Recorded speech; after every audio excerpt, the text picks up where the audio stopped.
Bonjour les runners, bonjour les sportifs, bonjour au petit monde de la course à pied, c'est Seb et j'ai un grand plaisir à vous retrouver aujourd'hui pour un nouvel épisode du podcast À côté de mes pompes, podcast où l'on parle running, où l'on vient présenter des invités qui parfois sont des anonymes des pelotons, parfois des experts, mais avec toujours la même passion, celle de transmettre leur plaisir, leur pratique, mais également des astuces, comme on le fait sur certains épisodes. Alors le podcast À côté de mes pompes a besoin de vous, besoin de vos likes, besoin de vos partages et de vos évaluations sur les différentes plateformes telles que Spotify, Apple Podcast et Deezer.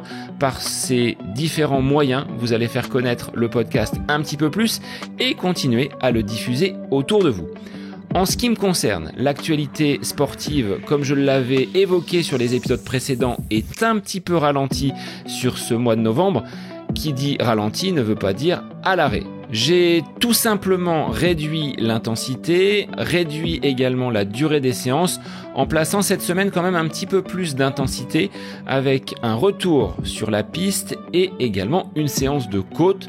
Les sensations au lendemain de ces séances sont plutôt bonnes, encourageantes et cette douleur au talon est de moins en moins présente. Alors j'attends avec impatience mon contrôle chez Bruno, mon podologue, le 27 novembre et je pourrai repartir de l'avant. Alors comme je l'avais évoqué, il n'y aura pas forcément de course sur cette fin d'année, mais des séances et un bloc de VMA pour construire et poser les bases de la saison 2024 dont les contours sont encore un petit peu flous. À moins peut-être que, comme mes deux invités du jour, je ne me lance dans une tentative de record du monde un petit peu insolite. En effet, dans cet épisode, ce n'est pas un, mais deux invités que je reçois, deux athlètes qui plus est auréolés d'un titre de recordman du monde. Vous en avez peut-être entendu parler puisque leurs records du monde ont été médiatisés. J'ai le plaisir aujourd'hui de recevoir Guillaume Koudlanski de Lustrac et Emmanuel Bonnier. Alors ces noms, vous allez me dire, ne vous disent peut-être rien. Pourtant, je viens de vous annoncer qu'ils sont tous les deux détenteurs d'un record du monde. Alors ces records sont un petit peu particuliers. Pour Guillaume, c'est un marathon réalisé à l'envers en avril 2023 sur le marathon de la Drôme. Et pour Emmanuel, c'est un petit peu plus frais. C'est au marathon de Tours qu'il a réalisé le record du monde de marathon en costume 3 pièces. Durant notre échange, Emmanuel et Guillaume vont détailler leur motivation à se lancer sur de tels défis en expliquant leur préparation, quelles difficultés ils ont pu rencontrer dans ce cheminement jusqu'au défi et ce qu'ils en tirent aujourd'hui parce que, à travers ces tentatives, ces records, ils se nourrissent pour avancer et mon petit doigt me dit que dans les prochains mois, ils réaliseront un défi en duo. Il est temps pour moi de vous laisser en compagnie d'Emmanuel Bonnier et de Guillaume Koudlanski de Lustrac pour des défis marathon un petit peu insolites. C'est le nouvel épisode du podcast À côté de mes pompes. Bonne écoute à vous. Bonjour Guillaume, bonjour Manu. Alors je vous retrouve aujourd'hui pour parler de défis, des défis de cinglés comme certains peuvent le dire. Je vous souhaite la bienvenue sur le podcast et je vais vous laisser vous présenter respectivement avant que l'on aborde ces défis parce que ils ont un lien ces deux défis entre celui de Guillaume et celui de Manu. Il y a quand même une passerelle qui a été dressée entre vous deux. Guillaume, je te laisse te présenter. Ouais, salut Seb, merci beaucoup pour l'invitation. Certaines personnes, comme tu disais, nous connaissent peut-être. Avec Constance, on est déjà venus, on est les Kokogi Challenge, donc pour ceux qui nous suivent sur Facebook ou sur Instagram, KOKOGI Challenge. Et on fait plein de petits défis, des petits ou des grands, pas mal en ultra-endurance. Et là, le dernier petit défi, c'était de faire de battre le record du monde du marathon en marche arrière. Voilà, pour un peu poser le cadre. Manu, je te laisse également te présenter, nous dire qui tu es, d'où tu viens. Et c'est l'occasion de faire un petit focus sur un défi que tu as réalisé. Mais avant, je te laisse te présenter. Salut Seb, je te remercie également pour l'invitation. Donc moi, c'est Manu. Sur Insta, c'est marathon.manu. Et Donc j'ai 35 ans, j'habite à Angers. Ça fait à peu près 8 ans maintenant que je démarrais la course à pied. Et en effet, je me suis lancé dans ce défi un peu fou de tenter de battre le record du monde du marathon couru en costume 3 pièces cravate. Je précise parce que ça a son importance, comme tu peux l'imaginer, au niveau de l'inconfort. Et donc défi relevé il y a quelques jours maintenant. Les garçons, est-ce que vous vous connaissiez avant d'enregistrer ce podcast aujourd'hui? Donc non, on se connaissait pas. Enfin moi j'ai connu Guillaume avant qu'il me connaisse de par son exploit et son record du monde en marche arrière. C'est lui clairement qui m'a inspiré, qui m'a donné envie de tenter de battre à mon tour un record du monde. Et on a pris contact du coup après coup une fois que j'ai annoncé officiellement on va dire cette tentative de record. Et depuis ben, on s'envoie quelques messages, on parle même d'un éventuel potentiel record du monde en commun à tenter dans l'avenir. On pourra en discuter, mais ouais, c'était une super rencontre et c'est le début. Guillaume, si tu veux préciser quelques éléments suite à ce qu'a dit Manu. Ouais, bah pas grand-chose. Manu a bien résumé la situation, mais effectivement, il m'a envoyé ce petit message et puis ça faisait vraiment plaisir. S'il y a d'autres personnes du coup qui se lancent dans d'autres défis, ben, qu'ils n'hésitent pas à créer une conversation cette fois avec Manu aussi. Et puis on se lancerait un club des recordman français de marathon. Ça peut être sympa. Et non, non, vraiment super. Voilà, on a vu aussi qu'on avait la même mentalité, la même vision par rapport à nos défis. Et puis, ben, on aura l'occasion d'en discuter, mais je pense on a eu un peu les mêmes retours aussi. Donc, du coup, content de pouvoir partager un peu cette expérience avec quelqu'un d'autre. Alors Manu, est-ce que tu peux revenir sur ton parcours de sportif parce qu'il est très récent? Tu disais 8 années de pratique seulement en course à pied. Et déjà, enfin, quand je regarde les chronos, notamment celui à Paris, hein, c'est 2h30 minutes sur marathon. Donc là, ça plaisante pas. Ouais, alors c'est 2h30 minutes et 30 secondes. J'aurais bien aimé passer sous les 2h30, c'était l'objectif, mais voilà, toutes les planètes n'étaient pas alignées ce jour-là. En effet, oui, ça fait pas très longtemps que je cours. Alors j'ai un passé de sportif amateur jusqu'à mes 18 ans où je faisais du basket. Enfin, sportif amateur, c'est un grand mot. Hein. Je faisais vraiment un entraînement par semaine, un match comme beaucoup de personnes. Mais depuis mes 18 ans, enfin, de 18 à 30 ans, j'ai rien fait du tout. J'ai beaucoup fait la fête. euh, je faisais 15 kilos de plus qu'aujourd'hui. Donc, ouais, non, j'ai pas forcément de prédisposition, on va dire, ou d'entraînement sur le long terme. Et donc j'ai démarré c'était en 2017 la course à pied assez sérieusement on va dire suite à un défi lancé par mes deux frangins Steve et Johan que je remercie aujourd'hui de m'avoir poussé à me lancer dedans. Donc aucun de nous trois courait vraiment. Steve un petit peu plus que moi et Johan peut-être. Mais voilà, moi je courais peut-être une fois le dimanche, une ou deux fois par mois maximum pour essayer de boucler le tour de l'étang à côté de chez moi qui fait 5 kilomètres où je m'arrêtais en général 3-4 fois à bout de souffle. Voilà, c'était vraiment les débuts et quand on s'est mis autour de la table et qu'ils ont dit qu'il fallait qu'on se tente un marathon tous les trois quelques mois plus tard, bah, clairement pour moi c'était inconcevable. J'aurais dit qu'ils étaient fous et qu'on n'y arriverait jamais.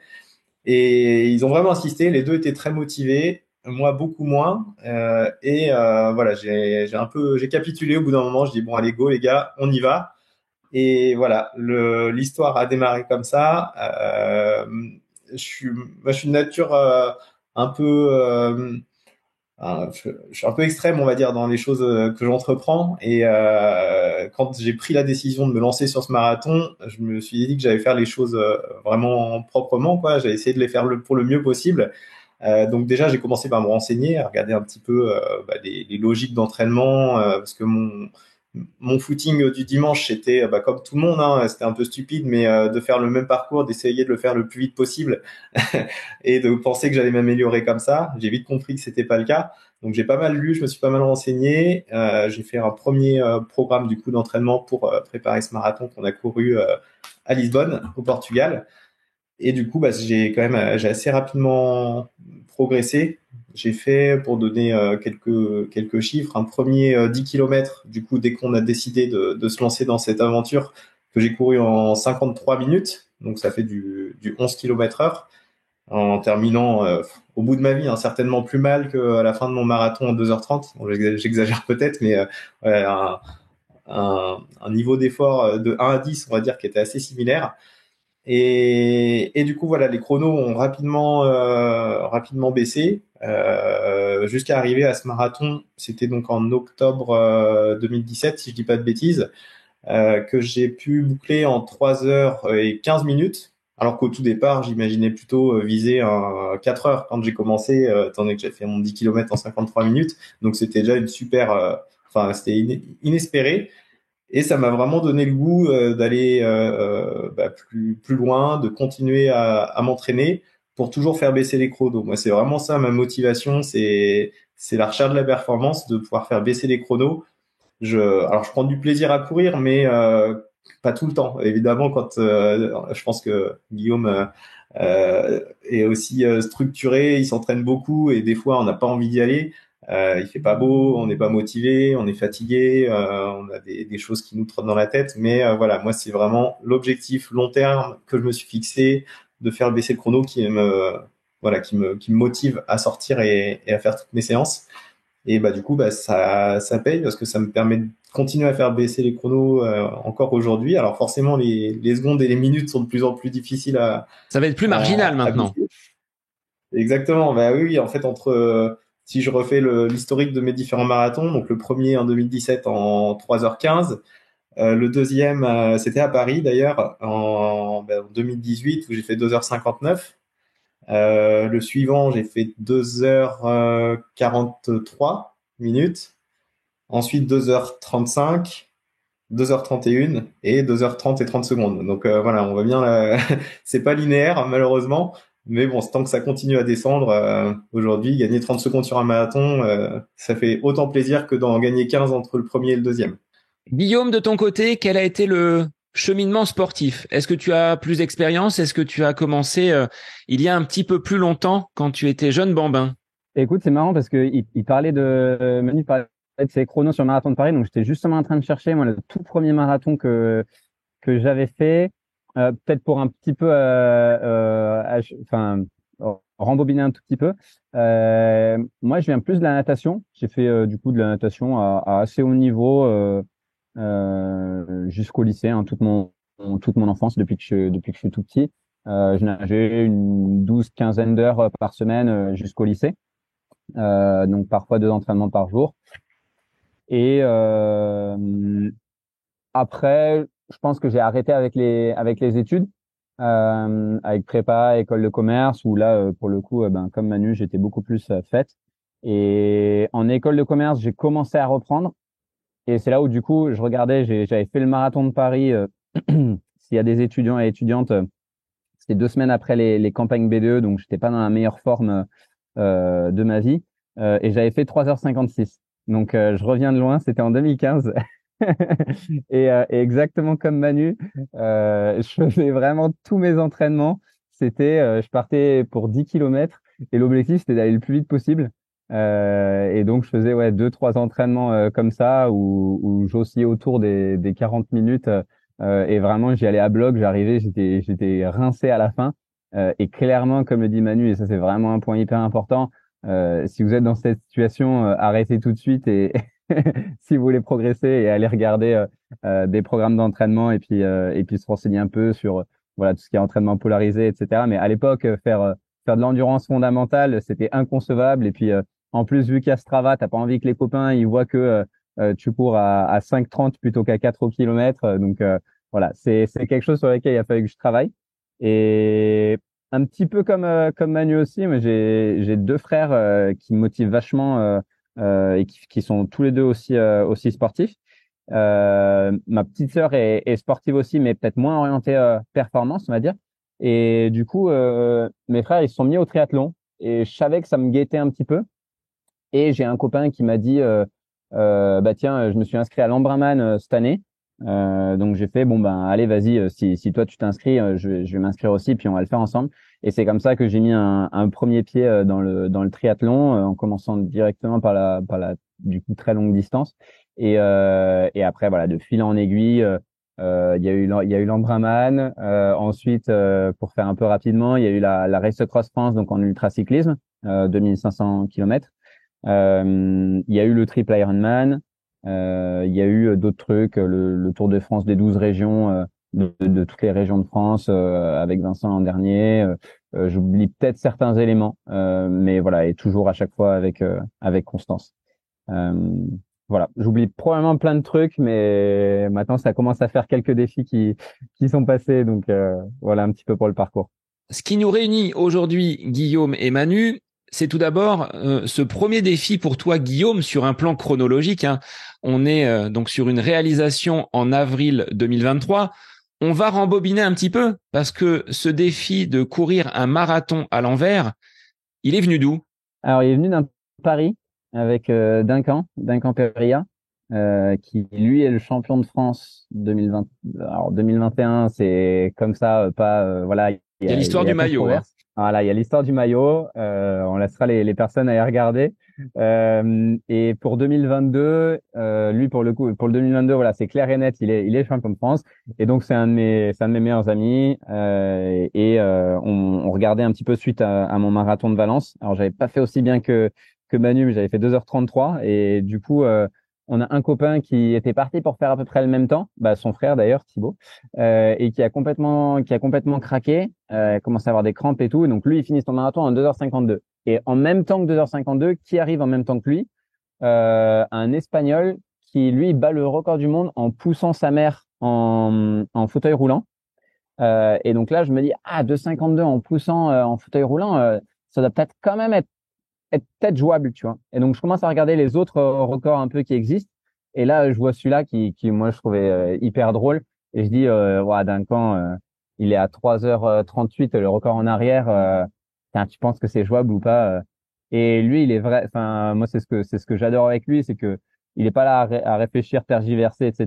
Il a dit, bah go, lance-toi, quoi. Et moi, je suis un petit peu plus prudent, je dirais. Et donc, je dirais, je sais pas trop. Et il met une story sur Instagram, il dit voilà, s'il y a 1000 votes, et ben Guillaume il doit se lancer pour tenter de battre le record du monde du marathon en arrière. Et il y a eu quelques copains qui ont pas mal de visibilité aussi. Fabien Claude, le biathlète, qui a repartagé. Il y a eu des athlètes d'équipe de France aussi qui ont voté, etc. Donc voilà, j'étais foutu quand Fabien il a repartagé. Et ça a fini à 1007. Donc ça s'est joué à pas grand chose au bout de 24 heures. Mais voilà, me Je voilà t'ai lancé personnellement donné mon vote, pour le Guillaume, record. hein, pour que tu puisses œuvrer et réaliser ce marathon, hein. Tu savais que tu avais un épisode à la clé. C'était gagné. Voilà, donc ouais, parti j'ai commencé en janvier. J'ai mis un mois de vraiment préparation je l'avais pas fait exprès. Je me suis dit, je me prends un programme du coup 16 semaines ou 12 semaines, je sais plus trop. Ah oui, non, au début de 12 semaines parce que je pensais que dans 3 mois ça allait le faire. Et finalement, j'ai quand même dû décaler et parce que Duncan avait le marathon de Rotterdam le même week-end que le week-end que j'avais prévu et que Duncan voulait être là. Et aussi parce qu'en fait, il m'a fallu un mois pour apprendre à courir en arrière, quoi. Enfin, je pensais que ça allait venir quand même plus facilement que ça. Et tu as Et tapé bon, sur c'était quand même. Google, recherche plan marathon, courir en arrière? Non, j'ai pris exactement le même plan d'entraînement que m'avait fait mon petit frère, du coup Arnaud, qui lui court d'ailleurs aussi bien. Hein, s'il y a des personnes intéressées, il gagne un peu toutes les courses 20 km du Grand Paris, pas la Paris-Versailles, mais la Go Sport du Château de Versailles, le Cross du Figaro, etc. Et donc lui, il s'y connaît très bien. Il m'avait fait le plan pour Valencia et franchement, je l'ai copié-collé pour l'arrière, quoi. Juste après, il m'avait donné quelques exos un peu spécifiques de renforcement, vu que c'est des muscles différents. Donc voilà, moi j'applique et je fais. De ton côté, Manu, comment est arrivé donc ce défi costume 3 pièces pour le marathon de Tours dans ton quotidien? Là aussi, c'est peut-être cette personne-là avec qui on échange, Guillaume, qui t'a donné l'envie? Ouais, c'est exactement ça, hein. C'est en voyant la performance qui est, franchement, je suis admiratif parce que le chrono, on peut penser qu'il est pas terrible, mais encore, c'est complètement relatif parce que 3h30, il y en a qui s'entraînent pendant des années pour y arriver. Donc, voilà, c'était déjà une performance en marche avant. Mais du coup, de le faire en marche arrière, je suis resté un peu bluffé. J'ai testé, hein. Je suis allé devant chez moi, j'ai couru en marche arrière pour voir ce que ça donnait. Et en fait, j'ai compris que c'était une performance physique et mentale parce que à la fois, mais ça t'en parlera, je pense que t'en parleras Guillaume, il y a la chaîne musculaire, hein, j'imagine, tu travailles des muscles complètement différents. Et puis mentalement, le fait de pas voir où tu cours, de devoir aussi tourner la tête. Je sais pas si tu as eu des courbatures au bout d'un moment, mais ouais, non, ça m'a impressionné. Est-ce que tu as calculé ou tu as regardé à combien tu faisais pour 1 kilomètre? Je trouve que ça, déjà, c'est un bon indicateur pour que les gens puissent se rendre compte un petit peu. Tu vois, de faire 1 kilomètre en marche arrière, ça permet vite aux gens de se rendre compte. Je sais pas si non, t'as pas regardé le chrono. Eh ben, le défi, je vais relever le défi. Je vais me tenter 1 kilomètre sur la piste en marche arrière le plus vite possible. Allez, Mais non, allez, non, je suis allez. pas allé jusque-là. Je voulais juste voir la sensation parce que j'avais jamais couru en marche arrière et du coup, ouais, non, j'ai dû faire 30 mètres quoi. C'était juste pour voir la sensation. Mais non, non, je me suis dit que ça nécessitait une vraie préparation. Je comprends que tu aies fait une prépa vraiment dédiée où tu as fait toutes tes séances en marche arrière. Pour le coup, mais j'ai moins de mérite que toi, hein, je pense, sur ma prépa, parce que j'ai fait une prépa classique avec seulement quelques sorties longues en costume. Mais voilà, je travaillais la même chaîne musculaire, j'ai eu quelques inconforts, mais voilà, c'était, je pense, moins contraignant de se lancer sur mon record que sur le tien. Et pourquoi le costume alors, Manu? C'était une volonté d'être bien apprêté comme un marié qui irait courir le jour de son mariage derrière sa bien-aimée? Non, alors en fait, ben voilà, quand j'ai vu ce record de Guillaume, je suis allé sur le site du Guinness pour voir un petit peu ce qui existait. Il y en a un record qui me faisait de l'œil parce que j'ai un bébé qui a maintenant 10 mois. Donc à ce moment-là, en avril, il avait 5 mois. Et du coup, enfin dès sa naissance et même avant sa naissance, je m'imaginais courir avec la poussette pour faire quelques séances et voilà, pour partager un peu des moments comme ça avec un bébé et un enfant. Et j'ai regardé du coup quel était le record du monde du marathon couru avec une poussette. Bon, j'ai vite déchanté. Je crois que il doit être aux alentours de 2h31, quelque chose comme ça. Donc j'ai compris que c'était pas pour moi pour le moment en tout cas, mais je le garde dans un coin de ma tête. Si j'arrive à m'approcher des 2h20, je pense que c'est ce qu'il faut viser pour sans poussette. Voilà, peut-être qu'à ce moment-là, les 2h30 avec la poussette seront envisageables, mais là clairement c'était hors de portée. Donc j'en ai regardé d'autres. J'ai vu qu'il en existait des dizaines et des dizaines, tous plus saugrenus que les uns que les autres. Certains qui étaient relativement accessibles, étant donné qu'il y a vraiment de tout, hein, dans tous les déguisements qu'on peut imaginer. Peut-être juste pour préciser, et c'est ce qu'on s'est dit d'ailleurs avec Manu, et pour rendre le mérite qu'il est dû à Manu, il y a des défis.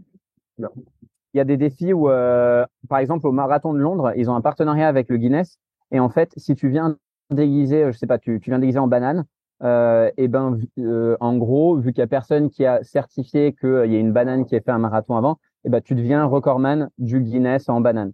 Et donc, c'est pas pour dire que c'est moins bien, mais voilà, demain, tu viens en déguisement Johnny Hallyday, et ben, t'es le Johnny Hallyday le plus rapide du monde au marathon et t'as ton truc dans le Guinness. Là, c'est quand même pas le cas. Il y avait quand même déjà des chronos dessus pour Manu, bon comme le mien, mais voilà, Manu a pas fait un record. Ça aussi, il y a des personnes qui se disent ouais, c'est parce qu'il y avait personne qui l'avait jamais fait avant. Non, Manu, il a fait un record qui existait déjà et il l'a amélioré et il a fait 2h40 quoi. Ouais, c'est ça, et c'est pour ça aussi que j'ai choisi celui-là. Alors parce que le chrono était déjà assez solide, hein, 2h40, même en tenue normale. Enfin, même si moi demain je le fais en tenue normale, je serai bien fatigué, il va me falloir quelques jours pour m'en remettre. Donc voilà, c'était aussi la performance physique qui m'intéressait par rapport à mon niveau, hein. Donc 2h30 sans costume, 2h40 avec costume. Je pense vraiment que l'effort il est similaire, l'effort physiologique, on va dire. Donc c'est pour ça que je voulais à la fois faire rigoler, hein, parce que c'est quand même le but de faire un défi comme ça. Il y a pas de secret, mais aussi faire une vraie prépa, courir, me mettre dans le rouge sur les séances et sur l'épreuve. Donc voilà, ça m'a intéressé. Et après, pourquoi le costume? C'était aussi un clin d'œil par rapport à mon travail, hein. Je suis commercial, donc je suis tous les jours en costume chemise. J'ai pas le gilet ni la cravate, mais voilà, ça avait aussi peut-être un petit peu plus de sens que de le faire en banane, par exemple.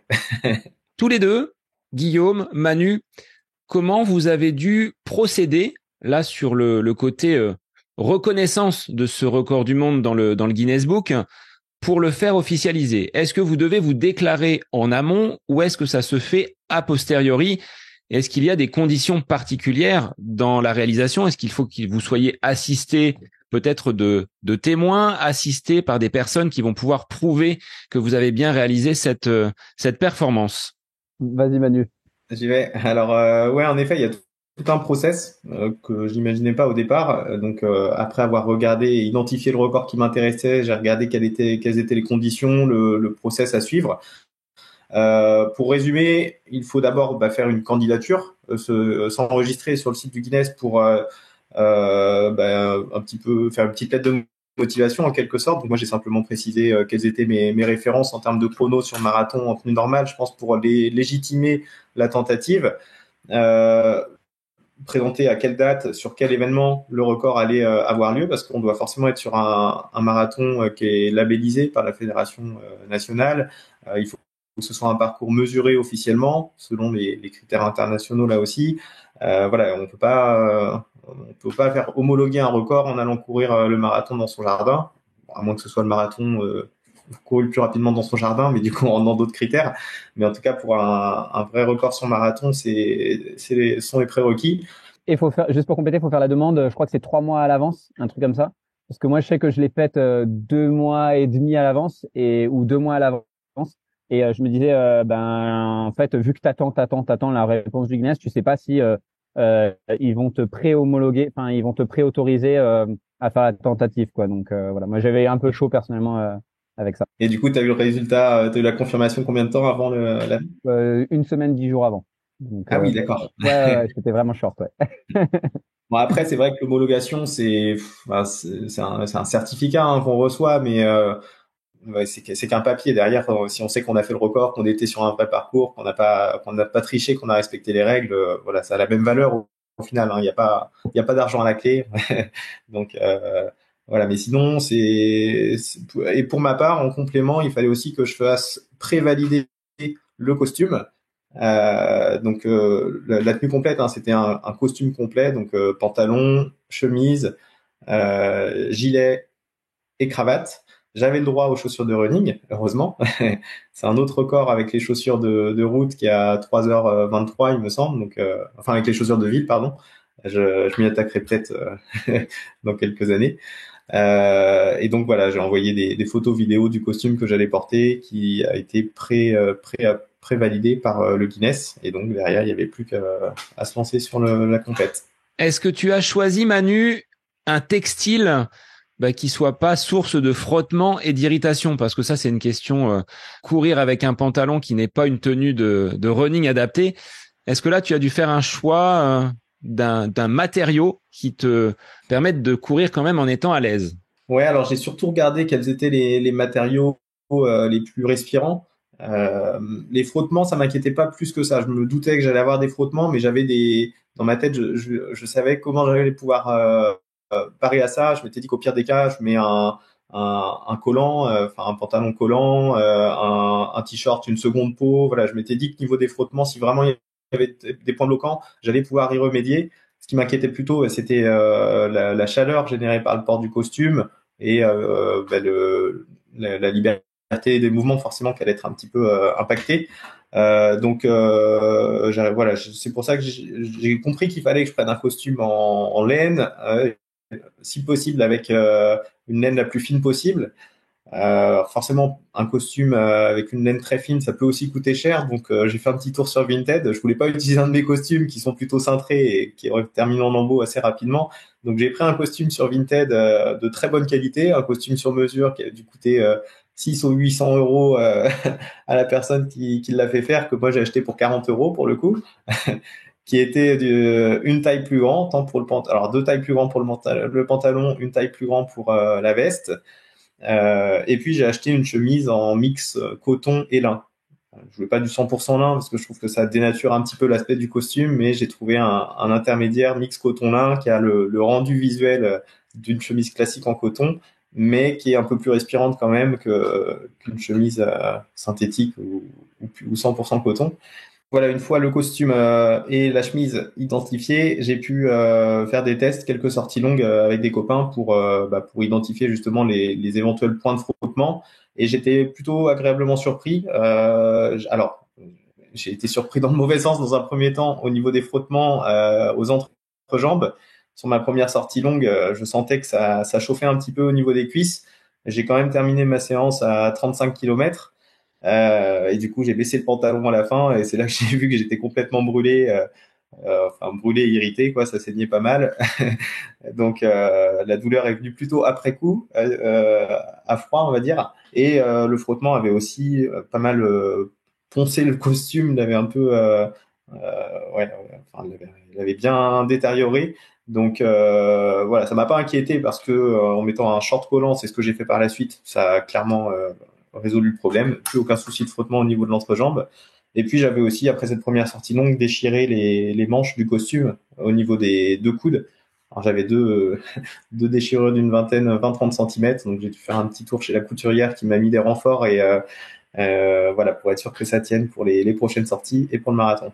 Ouais, je me disais si j'étais une marque de costumes, mais que le rêve ce serait d'avoir Manu en égérie, quoi. Franchement, là, je contacterais direct. Figure-toi que j'ai une marque qui m'a contacté, mais a posteriori, qui fait des costumes sportifs, ça aurait été parfait. J'ai vu leurs produits, Ah, mais trop j'aurais bien. certainement beaucoup mieux vécu la course. Mais voilà, je leur ai dit, bah, peut-être pour la tentative de record du semi-marathon en costume, qui est là aussi assez costaud, hein. Le record, il est à 1h12 et 30 secondes, je crois. J'ai personnellement un RP en 1h11:30. Bon, je pense pouvoir m'approcher des 1h10, mais voilà, il n'y a pas une grosse marge de manœuvre entre les deux. Bon, je pense que l'impact sur un SMI sera quand même beaucoup moins important parce que forcément la chaleur elle vient au fur et à mesure de la course.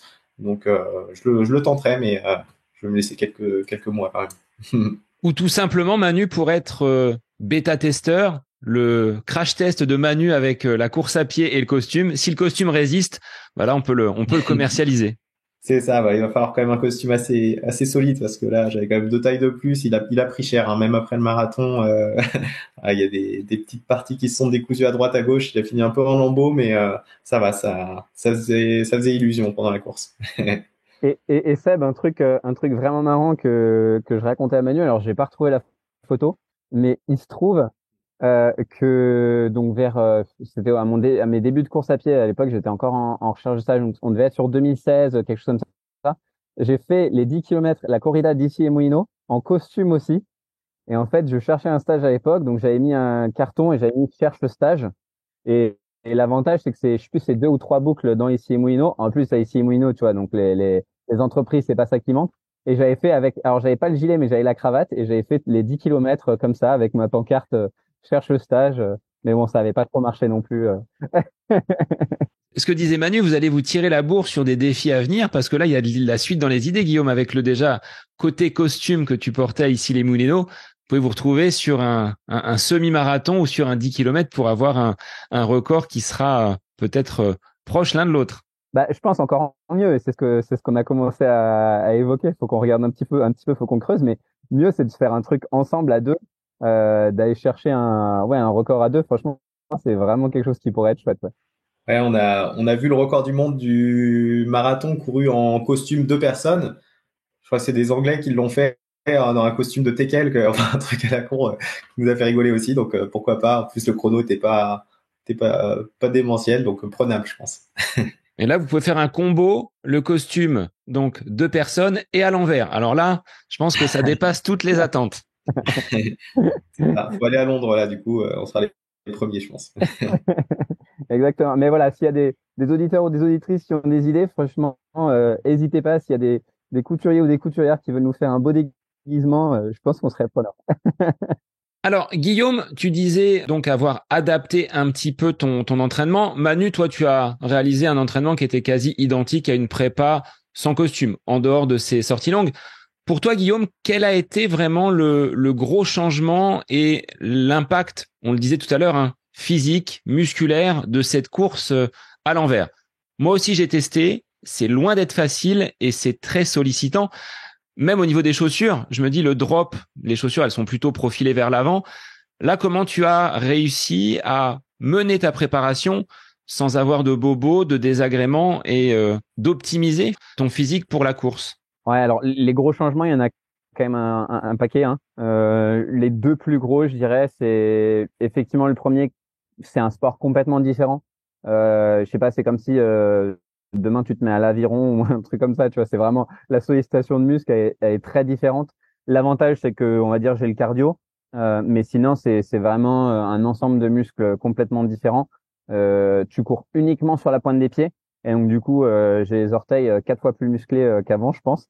Et ensuite, l'autre gros changement, c'est en fait, tu vois tout simplement pas ce qu'il y a derrière toi, quoi. Donc, au début, tu es vraiment, je pense, toutes les 5-10 secondes en train de te retourner. Petit à petit, surtout si tu connais le terrain, voilà, il y avait certains endroits, moi, je pouvais facilement faire 5 kilomètres sans regarder derrière moi. Mais ouais, c'est sûr que voilà, c'est les deux gros changements et ça change quand même pas mal la donne. Et c'est aussi pour ça d'ailleurs, je pense le fait de pas voir le autant le fait que ce soit d'autres muscles, ça va, tu vois, mais le fait de pas voir, c'est quand même une gêne qui fait que j'ai hésité, tu vois, je me suis dit est-ce que je fais un peu de ça mon truc, est-ce que je fais que des courses en arrière maintenant, est-ce que je me tente des trails en arrière ou des et c'est quand même gênant et pas forcément plaisant.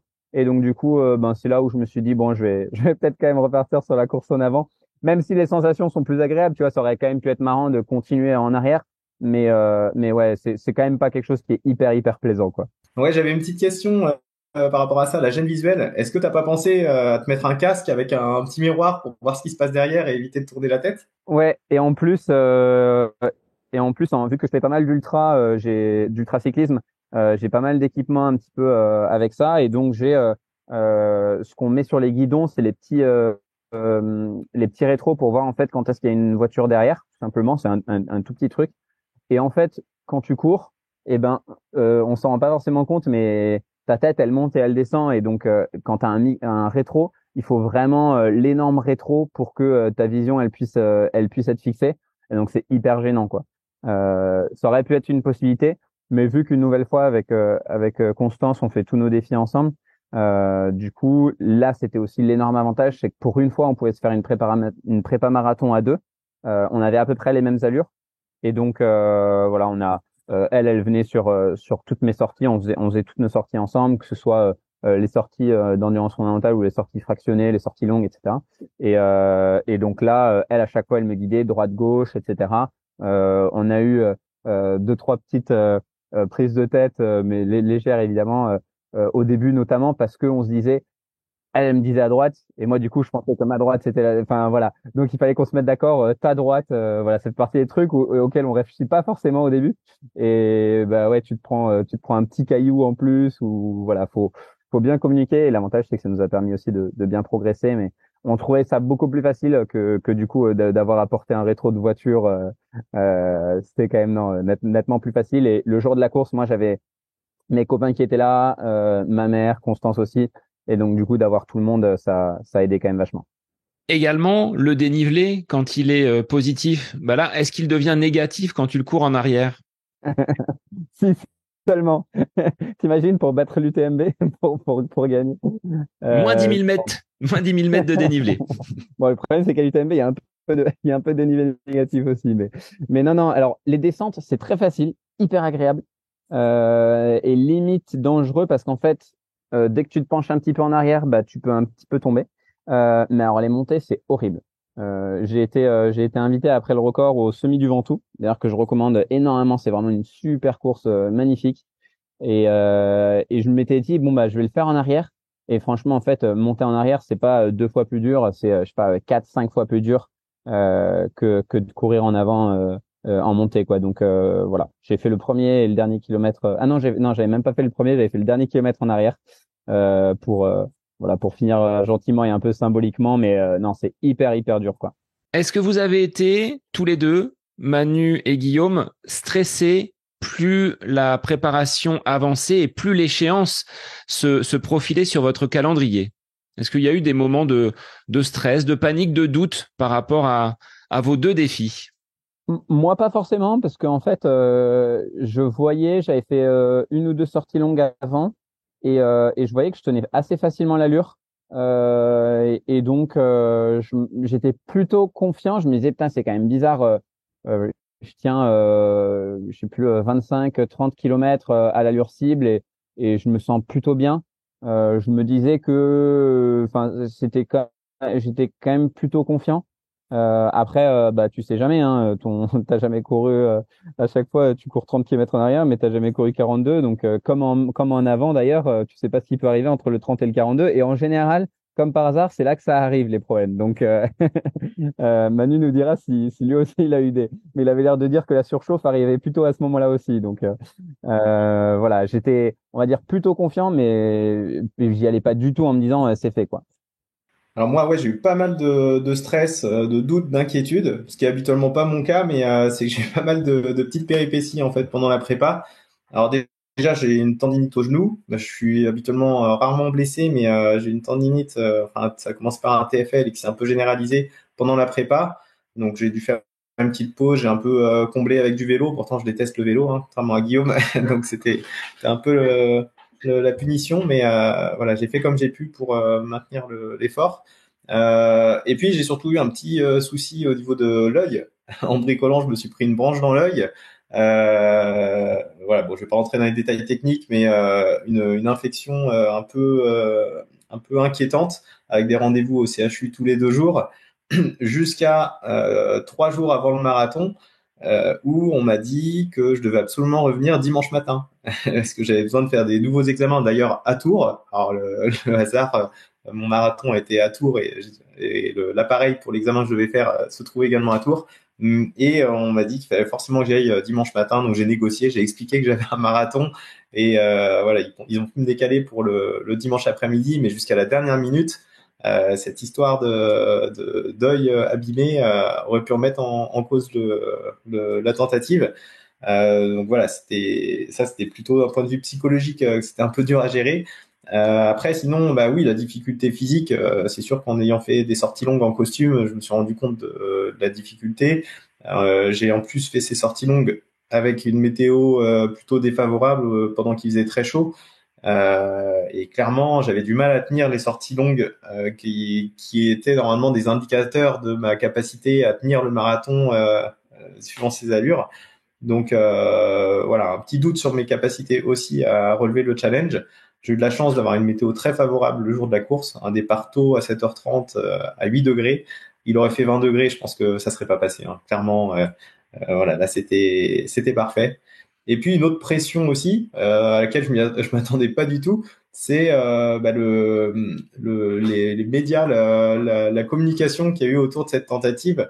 J'ai été contacté par le journal local, la Nouvelle République, du côté de Tours, qui avait entendu parler de mon record via l'organisation, que j'avais dû contacter justement par rapport à toute la partie logistique de la mise en place de cette tentative. Et du coup, j'ai eu un bel article d'une page complète et même un petit encart sur la première page de la Nouvelle République qui a été partagé sur les réseaux. Et du coup, voilà, ça fait pas mal de bruit avant la tentative. Plein de personnes qui m'ont envoyé des messages. Et du coup, ça m'a vraiment mis une pression à laquelle je m'attendais pas. Je me suis dit, si j'y arrive pas, voilà, il y a plein de gens qui vont regarder. Le jour, enfin la veille du marathon au retrait du Dossard, les personnes au retrait du Dossard enfin, sont venues me voir. Ah, c'est toi qui vas faire la tentative de record. On m'a même demandé de prendre une photo avec une personne. Je vais attendez au moins que je le fasse. Quoi. Là, votre photo elle va servir à rien si j'arrête au bout de 10 kilomètres. Donc ouais, voilà, ça m'a mis vraiment une bonne pression et celle-là, elle m'a aidé du coup pendant la course. Au moment où c'était difficile, je me suis dit non, mais c'est pas possible. Là, tu peux pas arrêter. Il faut que tu ailles au bout. Et voilà, ça aide. Juste, j'ai eu la même chose sur les photos la veille, etc. Et tu sais, les gens, ils demandaient à être pris en photo avec moi alors qu'il y avait Duncan à côté qui est champion de France. Je me sentais hyper mal à l'aise. Et bon, après, voilà, si tu vois, je pense que c'est plus que ça leur fait plaisir de pouvoir raconter l'histoire marrante. Mais je confirme que ça met un coup de pression. Ouais. Alors les garçons, outre le fait que vous étiez l'attraction donc de ces courses, le marathon de la Drôme pour toi Guillaume et le marathon de Tours pour toi Manu, est-ce que vous étiez entouré par des personnes qui sont les représentants du Guinness Book en France pour vous accompagner dans cette tentative? Non, non, non, pas du tout. Il y a possibilité de faire, enfin, d'avoir des, je sais plus comment ils appellent ça, adjudicators, quelque chose comme ça, qui sont un peu les porte-paroles, enfin les représentants du Guinness et qui se déplacent en fait sur les événements importants. Là, par exemple, moi, le où j'ai couru mon marathon, ils m'ont dit ah bah si vous venez à Berlin, Fogé vient de battre le record du monde du marathon en marche avant sans costume. Euh, et du coup, ils en profitent pour faire homologuer en direct tous les autres records qui sont tentés sur cette même épreuve. Mais sinon, non, non, c'est optionnel dans la mesure où on documente suffisamment la tentative pour la faire homologuer. Donc c'est vrai que tout à l'heure on parlait de l'avant tentative, de la pré-validation, alors pour ma part du costume, du parcours, de la labellisation, etc.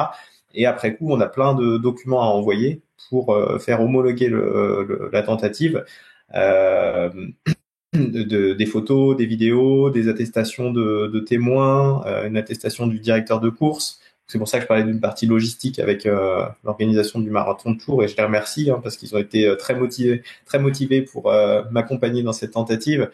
J'avais demandé en fait au départ moi à avoir deux vélos, deux personnes qui pouvaient me suivre en vélo pour être les deux témoins en fait du début à la fin et qui auraient pu en même temps me filmer. L'organisation était ok, mais a demandé la validation à la FFA qui a refusé, qui pensait que ça allait m'aider dans la course au-delà du fait que je cours en costume. Donc bon, j'ai pas compris, mais voilà, il y a eu un no-go de la part de la fédération, donc il a fallu trouver un plan B et ça c'était un mois avant le marathon, alors que j'avais tout calé par rapport à ça. Donc voilà, c'était aussi un, une petite incertitude. Et au final, j'avais aussi la chance d'avoir, en termes d'entourage, alors c'était pas de Guinness, mais c'était des amis qui couraient ce même marathon, dont deux copains avec qui j'ai fait la prépa, avec qui j'ai fait des sorties longues en costume, qui visaient le même chrono que moi. Alors eux en tenue normale, moi en costume, mais ça nous a permis en plus de faire des sorties longues ensemble. Donc moi en costume et eux en tenue de course à pied. Et l'objectif, c'était qu'ils puissent aussi courir avec moi et être mes témoins. Et en complément, j'ai quand même cherché à avoir des personnes en plus pour me suivre sur tout le parcours parce que voilà, deux personnes, il y avait le risque que peut-être un d'entre eux pète ou tienne pas jusqu'à la fin, ou au contraire qu'un soit en bonne forme et décide d'accélérer. Et du coup, j'ai quatre autres copains qui ont accepté de s'inscrire sur le marathon relais. Il y avait l'option sur le marathon de Tours de faire deux semis en fait en se passant le relais. Et donc j'avais quatre très bons amis, très bons coureurs qui sont venus vraiment pour moi. D'ailleurs, les deux derniers avaient même mis un petit nœud papillon en hommage. On pouvait le voir sur les vidéos, c'était super cool. Et voilà, du coup, ils m'ont suivi du début à la fin, à mon allure. J'ai pu gérer mon allure comme je voulais, du coup. Et j'allais dire, c'est hyper cool de pouvoir avoir un relais. Je trouve ça une super idée. J'ai pas forcément pensé. Mais bien sûr, Manu, officiellement, tout ça, c'est officieux, hein, ça reste entre nous, mais officiellement, c'est des personnes que tu ne connaissais pas, hein, complètement neutres, puisque Exactement. pour la certification Guinness, il faut que ce soit des personnes neutres. Donc voilà, Manu ne connaissait pas ces personnes avant. Ah non, non, je les ai rencontrés sur place. Non, mais en plus de ça, c'est vrai qu'on était un petit groupe. Il y a eu d'autres personnes. S'il y avait eu besoin, j'aurais pu demander les attestations. Mais en fait, pour la certification, l'homologation du record, donc en effet, il faut soit des témoins neutres ou une vidéo du début à la fin. C'est ce que Guillaume a fait, hein, si je dis pas de bêtises. Voilà. Ou on peut aussi avoir une photo prise tous les 2 kilomètres. Là, pour le coup, c'est pareil. Il y avait les photographes de l'épreuve officielle. J'ai acheté des photos derrière, donc j'ai une centaine de photos de moi en costume tout le long. Voilà, j'ai vraiment tout envoyé au Guinness, donc normalement j'attends le résultat. Ça prend un petit peu de temps, mais normalement ça devrait le faire. Et de mon côté, pareil. Donc, enfin, comme disait Manu, du coup, j'avais quelqu'un qui m'a filmé tout le monde tout le long, puisque c'était Duncan qui retransmettait en live sur son Instagram, et qui d'ailleurs a commenté tout le long. Il y avait Duncan et mon copain Pierre, bah, celui de l'Ambraman d'ailleurs. Justement. Après, j'avais aussi d'autres amis qui étaient là, mais voilà, Duncan filmait tout le long en vue d'envoyer la vidéo au Guinness. Et le truc, c'est que ça prend 3 mois de traitement derrière, enfin jusqu'à 3 mois. Et moi, j'ai reçu vraiment leur message au bout de 2 mois et 28 jours quasiment, en disant oui, votre vidéo marche pas, veuillez nous la renvoyer parce qu'elle est trop lourde. Donc, il faut que je la coupe en 2 morceaux et que je la renvoie. Donc voilà, bon, c'est encore en cours, comme dit Manu, et voilà, c'est un process long. Et d'ailleurs, pendant ce temps-là, j'ai quand même eu chaud parce qu'il y a un mois, il y a l'Allemand à qui j'avais pris le record qui a retenté de le reprendre et qui, au kilomètre 40, avait 40 secondes d'avance sur moi. Et je maintiens quand même le record à 38 secondes. Ce qui explique évidemment pourquoi je suis là, Sébastien, parce que sinon, je pense que tu m'aurais désinvité, bien sûr. Il aurait fallu faire le podcast en allemand sinon. C'est très éloigné de mes compétences, donc je préfère garder la main sur Guillaume, que je sais être quelqu'un de fiable et d'humain. Mais les garçons, pour établir vos chronos, vous vous êtes basés sur le record en disant je passe juste en dessous, parce que Guillaume, tu vas en parler après, hein, on va évoquer comment s'est passée l'épreuve, et pour toi également Manu, vous avez quand même mis une bonne claque au précédent record. 13 minutes d'un côté, plus de 6 minutes de l'autre côté pour toi, Manu. C'est pas anodin. Alors, moi, j'ai pas mis 6 minutes, hein, j'ai mis 2 minutes seulement au record. J'étais déjà projeté sur le prochain dont on parlera tout à l'heure. Non, non, en effet, moi, le record, il était à 2h42 et 59 secondes. Et comme je disais, j'avais vraiment des doutes sur mes capacités à le battre, surtout dépendant de la météo. Donc, mon idée, c'était de passer le premier semi en 1h20. Je me doutais que j'allais avoir davantage de gêne sur le deuxième semi, du coup, avec la chaleur qui s'accumule dans le costume. Donc, je voulais être légèrement plus rapide sur le premier semi pour voilà, avoir un petit peu de marche sur le deuxième. C'est exactement ce que j'ai fait. Alors, j'ai même été encore un petit peu plus rapide que prévu. J'ai passé le premier semi en 1:19:30. Et j'étais vraiment très très bien. De toute façon, jusqu'au 25e, j'étais vraiment à l'aise. Pas de difficulté, et ça s'est corsé à partir du 30e. Hein. Pour une fois, j'avais jamais vraiment pris le mur du 30e. Là, je l'ai pris. Bon, avec une période de mieux un petit peu plus loin, mais à partir du 37e, là, c'était vraiment dur jusqu'à la fin. J'ai vraiment serré les dents, mais je voyais que j'avais de l'avance.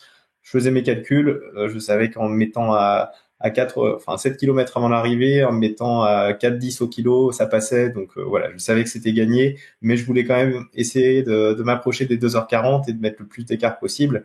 Donc voilà, je termine en 2:40,52, donc un petit peu plus de 2 minutes d'avance sur le record.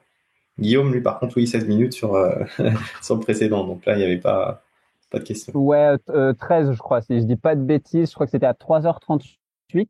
Et donc, du coup, ben, je m'étais dit, allez, 3h38, ça fait du 5,08 au kilomètre, 5 minutes 0,8, enfin 5 minutes et 8 secondes au kilomètre. Et je m'étais dit, bon ben, donc à peu près 12 km/h, quoi. Je me disais, je tente de partir sur du 5. Parce qu'en soi, vu qu'en arrière, t'as aucun repère, que tu tentes sur du 5,08 ou du 5, tu te dis, bon ben, ça revient à peu près à la même chose. Et en fait, sur les fameuses sorties longues avant, je voyais qu'en tenant 5, j'étais quand même plutôt confortable. Tu vois, j'arrivais même à parler pendant, etc. Alors, je pense que c'est parce que aussi je suis à plus basse intensité, vu que du coup, tu as une allure plus faible, même si tu sollicites plus les muscles. Donc voilà, le jour de la course, je pars et je pense voilà un peu l'excitation, etc. Le truc classique du marathonien qui s'emballe. Je pars dans les 4,50, 4,55. Donc trop vite, 5-10 secondes trop vite. Et ça, toute personne qui fait des marathons le sait. Normalement, tu le payes cash en fin de course. Et donc je me dis, oula, attention, je passe le semi. Je fais tous les kilomètres sous les 5 minutes au kilomètre. Donc, je me dis, la gifle que tu vas prendre en deuxième moitié, elle va faire très mal. Et je continue, je fais l'ensemble de la course. J'ai un petit problème gastrique à un moment. Donc, d'ailleurs, c'est les seuls moments où Duncan a arrêté de filmer pendant, je crois, 12 secondes. Je fais mes gros besoins et je repars direct. Et d'ailleurs, même sur ce kilomètre-là, je suis encore en dessous des 5,08. Donc je me dis, ok, c'est quand même très bien parti.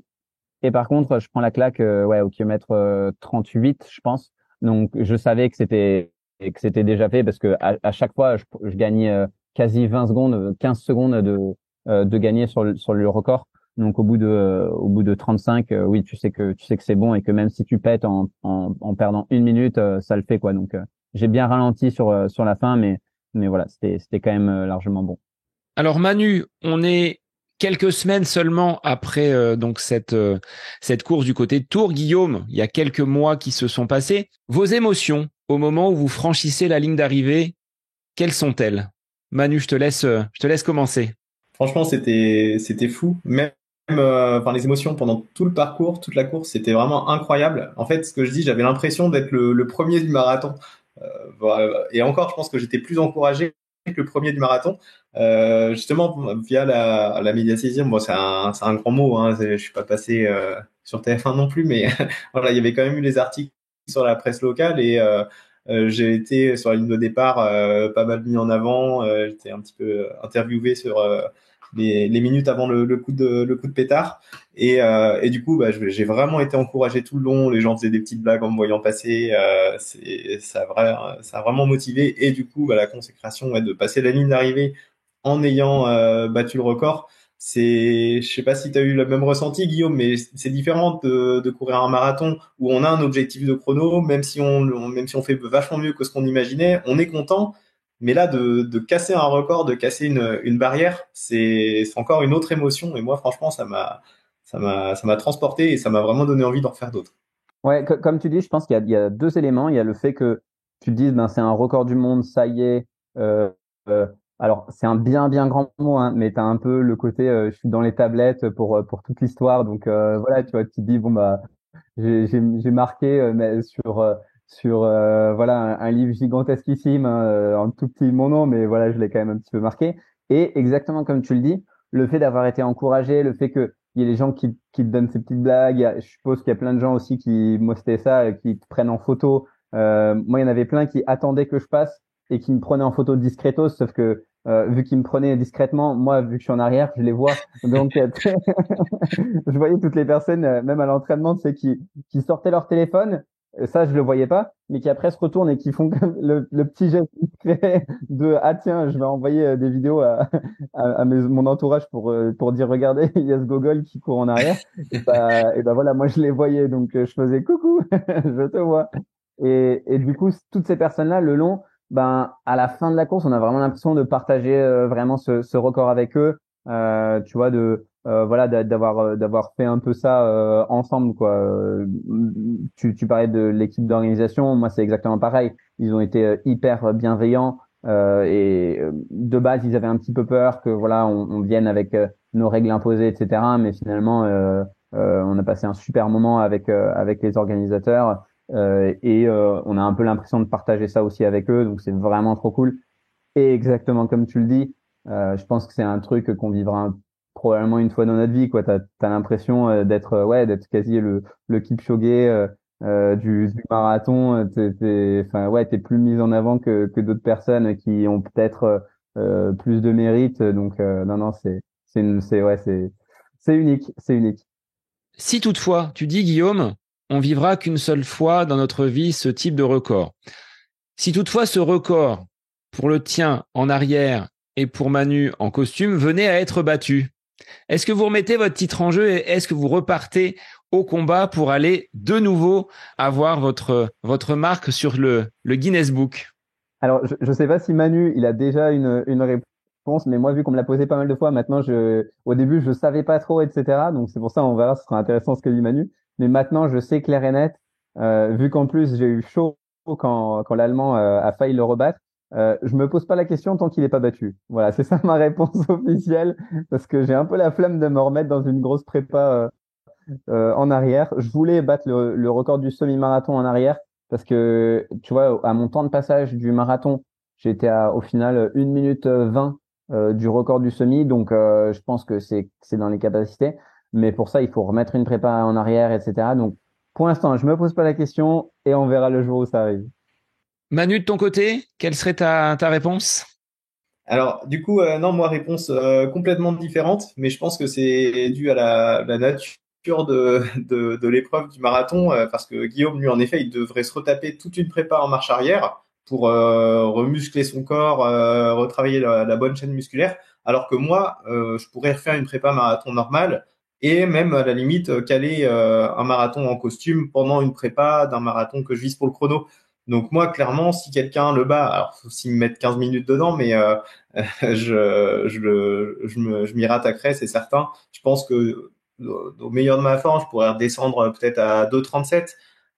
Mais si c'est moins de 2h37, non, je pense que je m'y attaquerai pas, non. Ceci dit, c'est une bonne technique d'essayer de un peu impressionner les autres comme ça. Tu vois, ça donne moins envie de s'attaquer. Dans ce cas-là, jusqu'à 2h30, je m'y rattaquerai. Les garçons, on va parler gros sous, parce que qui dit record du monde, on peut attendre de grosses dotations derrière. Alors, est-ce que ça a radicalement changé votre vie et est-ce que votre banquier, au lendemain de ses performances, vous a contacté en disant, voilà, monsieur Guillaume, monsieur Manu, on va pouvoir faire des affaires ensemble? Alors moi, je sais pas toi, Manu, mais j'ai arrêté de travailler depuis. Toi, c'est comment, Manu? Eh ben, tu parlais de la banquière. Moi, j'ai vu ma banquière le lendemain ou le surlendemain, le mardi, qui m'a félicité pour mon record du monde. Elle avait vu les articles dans la presse, mais ça s'est arrêté là. Non, elle m'a pas proposé de crédit ou de conditions particulières. Non, non, non, malheureusement, il n'y a pas de rétribution financière. Et d'ailleurs, s'il y en avait, je pense que tous les records auraient des chronos beaucoup plus bas que ça, hein, parce qu'il faut pas se leurrer. J'ai fait le record en 2h40. Ça équivaut, je pense, à un marathon en 2h30 en tenue normale. Des gars qui courent en moins de 2h30 en France, il y en a des milliers. Donc, je sais, faut rester, faut garder les pieds sur terre. Le record en termes de performance sportive, il vaut rien. Hein. Enfin, il vaut pas grand chose comparé enfin, au niveau des bons coureurs au niveau national. Et je parle même pas du niveau international. Donc, non, non, c'est parce qu'il n'y a pas de rétribution financière que on est record du monde aujourd'hui avec Guillaume, je pense. Ouais, ouais, complètement. Et moi, j'avais eu, grâce à Duncan qui est sponsorisé Oka, j'avais eu, Oka m'avait quand même envoyé des chaussures, les Rocket X2 d'ailleurs, qui m'ont, moi, je trouve, vachement aidé, euh, et des tenues. Et pour me féliciter, ils m'ont renvoyé une paire de Clifton pour mes sorties endurance après. Mais voilà, sinon, il y a pas d'argent. Les garçons, comment avez-vous géré à l'issue donc de ces deux défis, hein, un marathon en arrière pour toi Guillaume, un marathon en costume pour toi Manu, la pression, les retours, les commentaires des réseaux sociaux et de ce qui peut en ressortir? Est-ce qu'il y a eu que du positif ou est-ce que vous avez eu quand même quelques petites réflexions cocasses? Alors, c'était très majoritairement positif, bienveillant, encourageant, même parfois admiratif. Donc, franchement, c'est vraiment ce qu'il faut retenir, que ce soit sur le parcours, pendant la course, que après coup, hein, parce que tant pour Guillaume que pour moi, on était pas mal relayés sur les réseaux, ça a fait un petit peu le buzz. Et voilà, vraiment beaucoup de positifs. Et forcément, quand on est un peu mis en avant sur les réseaux, il y a aussi un petit peu de négatif que voilà, il faut pas se concentrer là-dessus. Moi honnêtement, ça m'a vraiment fait rigoler les gars, les personnes qui venaient critiquer, voire être insultant ou agressif par rapport à la tentative. Je le prenais même honnêtement pour comme une certaine fierté parce qu'en fait, je me dis que c'est sûrement des gars qui ont un peu la frustration de se dire que s'ils avaient fait le marathon au même moment, ils se seraient fait doubler par un gars en costume. Donc voilà, je le prenais plutôt dans ce sens-là plutôt que de le prendre personnellement. Mais oui, voilà, il faut s'y attendre. S'il y en a qui nous écoutent, qui veulent se lancer là-dedans, il n'y a pas que des retours positifs, mais il y a tellement de retours positifs que en fait, ça écrase le reste.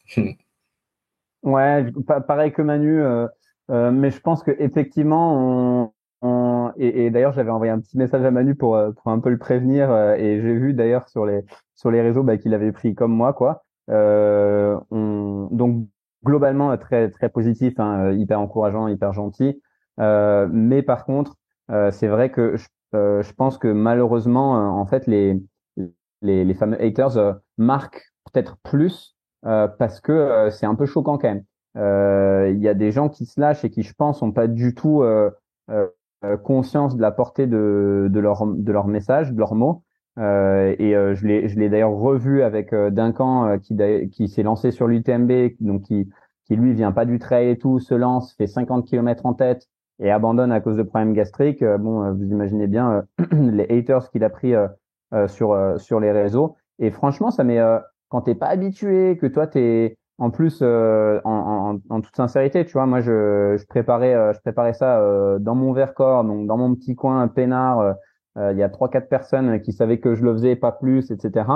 Que tu te prends, ouais, il fait ça pour la visibilité, pour se rendre intéressant et tout. Oh, ouah, au début, en fait, tu te dis, enfin, moi, je pense, j'ai eu le défaut de me dire, ah ben, si ça se trouve, ils ont raison, et donc un peu de me remettre en question, etc. Et j'avais pas du tout la lucidité, ouais, de me dire qu'en fait, c'est des personnes aigries, peut-être probablement assez jalouses sur certains points, et voilà, c'est moi, ça m'avait quand même un peu bouleversé pendant 1 ou 2 jours. Ouais, j'étais un peu brassé quand même. Bah, je pense que ouais, du coup, bah, je l'ai peut-être bah, le fait que tu m'aies aussi alerté, Guillaume, en amont, ça m'a peut-être aussi aidé à me préparer et du coup, j'ai été moins surpris et je me suis dit tiens, bah, de toute façon, Guillaume qui a fait une super performance, il a pris cher, voilà, donc je prends cher. En fait, c'est naturel, c'est juste qu'il y a des personnes qui sont là pour être négatives, que ce soit bah, pour ces sujets-là ou pour autre chose, hein. Je pense que c'est les mêmes personnes qui sont négatives un petit peu pour tous les sujets de la vie. Donc voilà, j'ai réussi à pas le prendre personnellement et à me dire que c'était pas contre ma personne, mais c'est plus bah, ces personnes-là qui auront toujours quelque chose à redire de toute façon. Et ça, juste si j'ai d'ailleurs un petit message en plus avec les JO qui vont venir, etc. Tu vois, on peut être tenté. Il y a eu les championnats du monde d'athlétisme l'an dernier, on n'a fait qu'une seule médaille. Tu vois, ça peut être assez facile de dire sur les réseaux, sur une page comme Runix ou tu vois, ou sur tes pages, de dire ah il est trop nul, il a rien fait ou il a abandonné ou truc. Et en fait, on se rend pas compte, mais les gens ils abandonnent. Enfin, pardon, ces athlètes-là, et ben parfois ils lisent aussi ces contenus. Et franchement, on se rend vraiment pas compte de la portée de ces mots. Donc faites quand même pour les personnes qui voilà qui ont la critique un peu facile et tout, faites quand même attention parce que dites-vous que c'est comme si vous le disiez à la personne en face, quoi. Tu vois, c'est franchement moi je trouve que ça fait un peu le même effet, quoi. Manu, Guillaume, vous l'avez dit tout à l'heure, hein, vous rêvez d'un défi en commun. Est-ce qu'il y en a d'autres qui vous tapent dans l'œil et que vous avez déjà repéré pour de futurs défis?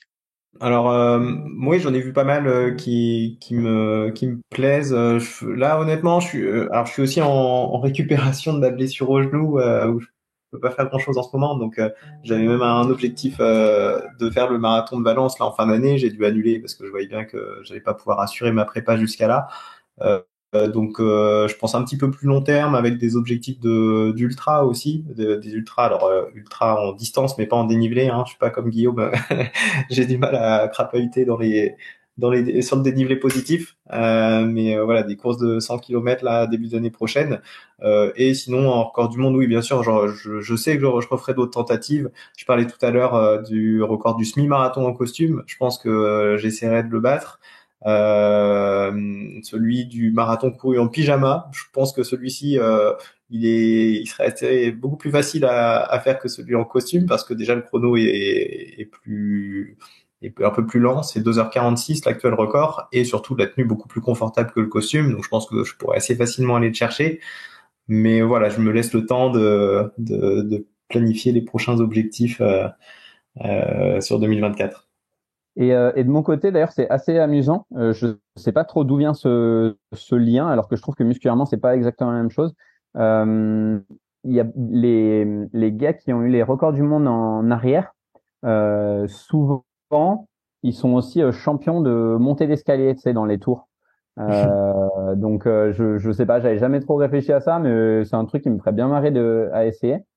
Et pour les prochains défis, là en fin d'année, j'ai la Lyon Saint-Élion, donc 150 kilomètres. Je me mets enfin à l'ultra trail, vraiment de voir Duncan sur l'UTMB l'été dernier, ça m'a vraiment trop donné envie de tester ce format-là. Et franchement, depuis que j'ai essayé et que je fais mes sorties longues dans la nature et tout, je me rends compte que c'est vraiment formidable. Un petit peu discuté d'ailleurs avec et c'est un gros objectif, d'avril 2024. Et je vais essayer de m'attaquer au Tour de France de toutes les stations de ski. Donc, il y en a plus de 300 à vélo. Et donc, je pense que c'est quelque chose qui devrait me prendre environ 3 mois. Et l'idée, c'est d'aller dans les stations de ski, d'échanger avec différentes personnes, différentes participants, que ce soit les communautés de communes, les mairies, les offices de tourisme, même dans le PMU, un peu avec tout le monde, et d'essayer d'évoquer les enjeux de transition environnementaux qui nous attendent parce que franchement, ouais, moi, je suis dans le Vercors et je pense que dans 10 ans, si on a encore, enfin, on aura peut-être encore qu'une seule station d'ouverte, donc on n'est pas assez préparé à ce qui nous attend. Et je pense qu'il y a trop peu de personnes de décideurs et de décideuses qui se responsabilisent par rapport à ça. Donc, je pense qu'il y a un gros message à faire passer là-dessus, sur un peu comment est-ce qu'on anticipe et comment est-ce qu'on protège nos montagnes. Ça va être quelque chose d'hyper important dans les années à venir, quoi. Est-ce que vous seriez, les garçons, capables de basculer dans des courses essentiellement labellisées Guinness Book, tellement vous y avez pris de plaisir, d'émotion dans la préparation comme dans la réalisation, ou est-ce que vous allez revenir à des standards un petit peu plus classiques avec la performance et le chrono, en dehors des défis que vous vous donnez? Ouais, franchement, en fait, comme le disait Manu, je pense qu'on n'a pas la prétention de dire qu'on va chercher enfin, tu vois, le record du monde en avant officiel, etc. Et donc, du coup, moi, ma vision, c'est un petit peu, je fais des bons chronos, mais voilà, pas stratosphériques, etc. Et donc, du coup, pourquoi pas y aller, je sais pas, alors ça va être un exemple parmi d'autres, mais avec une cape, avec une tenue particulière, etc. Mais le monde du sport est hyper codifié. Il est vachement, on est vachement, tu vois, avec des tenues, etc. Et en soi, ouais, enfin, tu vois, on peut le faire en costume, on peut le faire avec plein de tenues différentes et je trouvais ça marrant d'un peu alléger tout ça et y aller un peu tranquille, voilà, de détendre les gens. Je pense qu'il y aura pas mal de personnes qui se mettraient à la course à pied là-dessus. Et puis après, comme on l'a dit avec Manu, ouais, se mettre sur un petit objectif comme ça de record ensemble, vu qu'on y a pris goût, franchement, ce serait marrant et je pense que ça pourrait faire marrer un petit bout de personnes que le recordman du monde en arrière et de costume trois pièces puisse faire un record ensemble, quoi. Manu, de ton côté? Ah bah non, je j'ai pas grand-chose de plus à dire que Guillaume, hein. C'était vraiment une super expérience. Donc forcément, si j'ai l'occasion de la renouveler avec Guillaume ou sans Guillaume ou avec d'autres personnes, si il y a même des records du monde du marathon à 5 personnes, j'avais vu. Enfin, c'est la limite, c'est notre imagination, hein. On peut tout essayer. Mais ouais, l'ambiance est tellement folle autour d'une tentative de ce type-là que ça donne envie de le refaire. Alors Manu, sur un plan associatif, au niveau donc de ta pratique, on va dire quotidienne de la course à pied, je te tends la perche parce que tu as un groupe de coureurs qui participent donc au bien-être, on va dire, des enfants malades. Donc je te laisse en dire deux mots. Ouais, je te remercie d'en parler. Donc, on est un groupe de coureurs sur Angers. On est une trentaine de coureurs de niveaux variés. Alors, il y a des très bons coureurs, hein. On a même un athlète olympique, Gabriel Bordier, qui est marcheur 20 km, qui sera au JO et qui va certainement faire une super perf. Et donc, on est voilà une trentaine de copains à s'entraîner ensemble sous le nom des Sunday Runners. Et depuis un an à peu près, on a essayé de donner une nouvelle dimension au groupe en cherchant un sponsor, enfin quelqu'un une entreprise, un organisme qui pourrait nous soutenir dans nos courses. Et du coup, c'est le magasin de Décathlon Beaucouzé, donc à côté d'Angers, qui est notre premier soutien et qui s'est engagé à reverser 50 euros à chaque podium réalisé par les coureurs des Sunday Runners. Alors podium sur des courses locales, hein, principalement. On n'a pas encore de coureurs qui ont fait de podium au marathon de Berlin, mais voilà, ça donne vraiment une motivation en plus pour courir. Les 50 euros, donc c'est destination d'enfants atteints du cancer qui ont besoin d'avoir une activité physique. Alors c'est soit des séances d'APA, ça s'appelle, d'activité physique adaptée, pour des enfants qui sont entre deux chimios par exemple, qui sont de retour à la maison mais qui n'ont pas les services à disposition au CHU. Voilà, donc il y a des éducateurs spécialisés qui leur font faire des activités. Il y a Decathlon qui fournit aussi du matériel justement pour leur permettre cela. Et voilà, nous, ça nous donne vraiment une motivation en plus de pas courir que pour nous, mais de savoir que on a une raison de plus de se défoncer, d'aller chercher un podium sur une course pour cette cause qui nous tient à cœur. Et d'ailleurs, j'ai fait un petit clin d'œil en ayant un ruban doré sur mon dossard. Je pouvais pas le mettre sur le costume, mais je l'avais mis sur le dossard pour Septembre en Or, qui est un petit peu le pendant de Octobre Rose pour le cancer pédiatrique, moins connu, moins médiatisé qu'Octobre Rose, mais pas moins important évidemment. Moi, je trouve ça vraiment trop cool comme initiative. Et du coup, je me demandais, c'est un truc local, c'est ça? C'est pas national ou... Ah oui, c'est complètement local. En fait, nous, les Sunday Runners, c'est juste un nom. On n'a même pas d'association, c'est pas un club. On a juste, on a un graphiste dans l'équipe qui nous a fait des beaux maillots noirs et roses, enfin un beau design. On s'est fait imprimer, enfin on s'est fait floquer des maillots pour chacun d'entre nous. Et voilà, c'est juste une identité visuelle.